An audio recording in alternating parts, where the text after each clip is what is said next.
officers, members of the board of directors,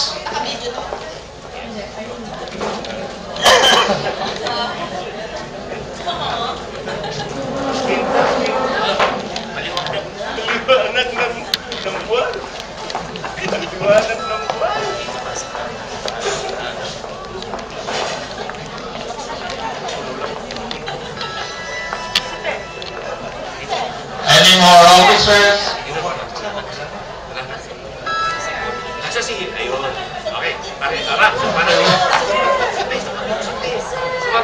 Any more officers? You don't want to?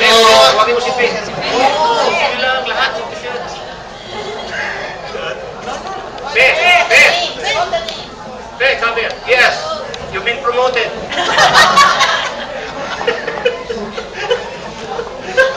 Officers could be elected or appointed or dictated or ordered to assume office. In most organizations, that's the way it is.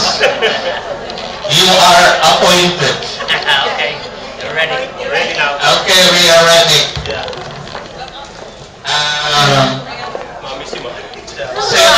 Like me too. She's like, appointed. Anointed one.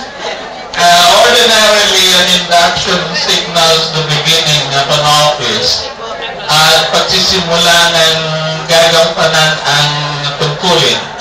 But in most organizations, even before the officers are sworn in, they already do what they are supposed to do.